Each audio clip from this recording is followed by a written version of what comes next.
Hello, welcome back to my YouTube channel, and this is Jovenal Narcisse. Once again, we're going to open the box. We unbox. This is the second pair of white shoes that I ordered from Baker's Boots last November 2021, and it took me 7 months before I finally got hold of them through my forwarder, which is the Johnny Air Cargo Plus. So we're going to open this and we'll find out which model or shoes that I ordered.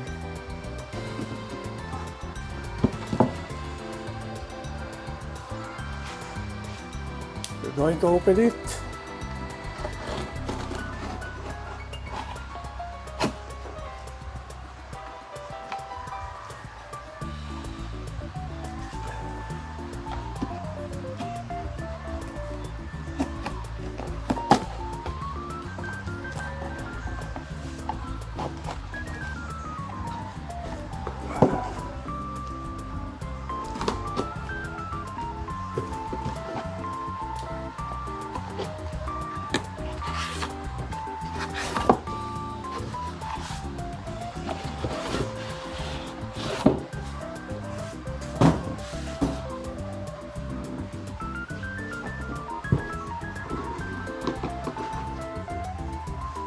This is the whites, handmade boots from Spokane, Washington, and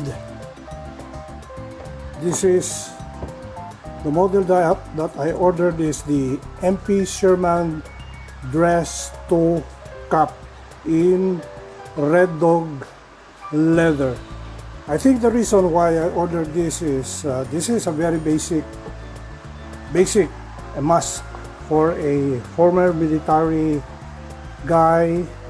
Yes, of course, I have served the military for almost 37 years, and I've been reading a lot about heritage boots, and I read somewhere that the MP boots is the correct or near copy of those military combat boots, which was very popular during the World War II. So, of course, I have the Corcoran boots, one of the paratroopers boots during the World War II. I have a pair of that boots, and it's still in my collection. So we're going to open what is inside and find out how it looks.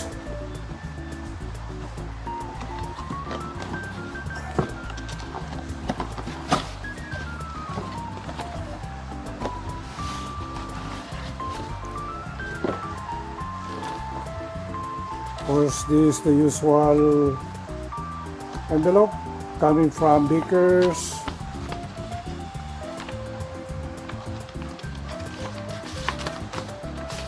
As usual, it came from Kaina. Thank you for supporting our small business. We hope you enjoy your new custom MP boots. Kaina. Nice touch.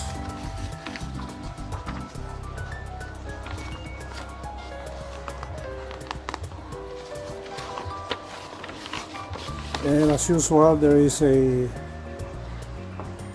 sticker inside, so put this away for the meantime. Nice.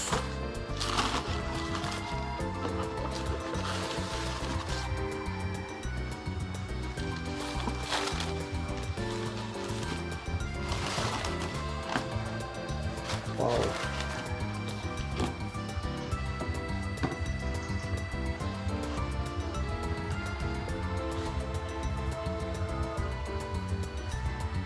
So this is the MP.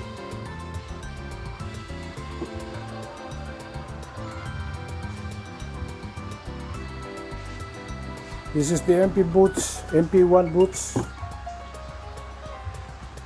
It is 6 inches shaft with black heel in dianite sole, single midsole, it's handweld, and of course it has a brogue cap too.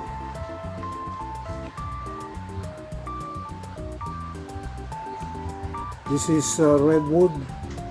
It looks like a dark brown, but if you take a picture or in the video, it looks like reddish in appearance. Very nice.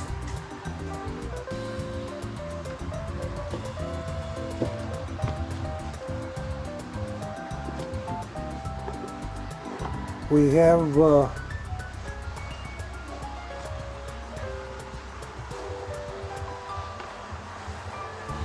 I made a mistake in my first video. I thought the shoelaces, the two pairs of shoelaces are all leather in nature, but I was mistaken. The other one is in cloth or cotton, and the other one is in leather. So in all the whites there are two sets. Yeah, except for the packers that I ordered, they have a Taslan shoelaces. But for this, for the whites and the 350 cruiser boots that I ordered, it has two sets of shoelaces, one leather and the other one is nylon cotton flat wax shoelace.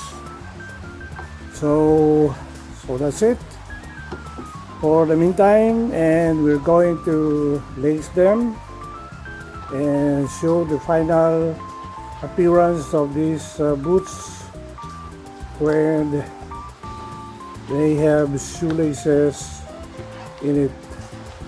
Nice two backs, lock heel.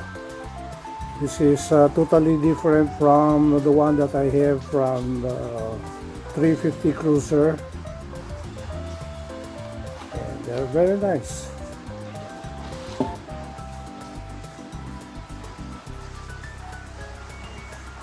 Okay.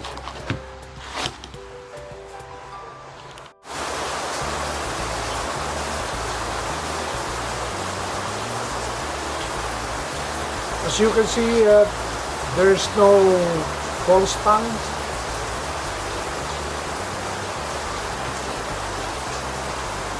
This is practically a combat boots. Nice.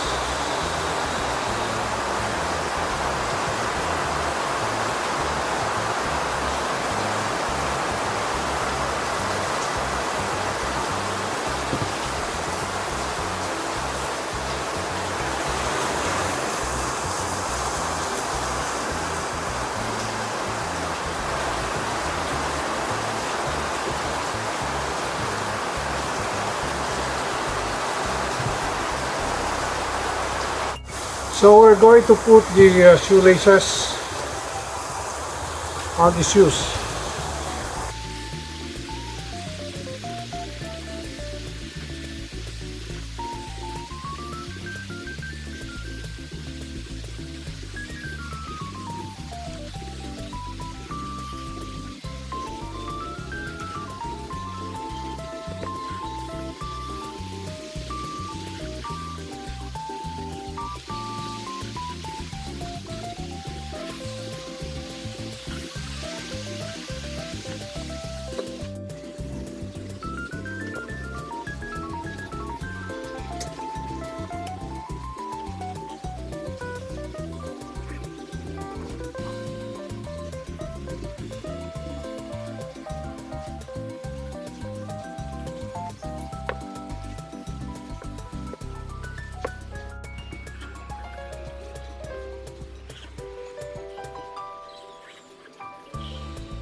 Nice construction. Everything is nice. Perfect. To include the stitching, the Goodyear welt.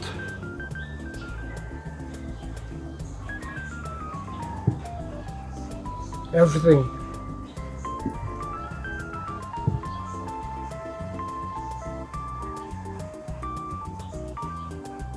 This is the White's MP1 military boots from Baker's in Redwood Leather. Thanks for watching and bye.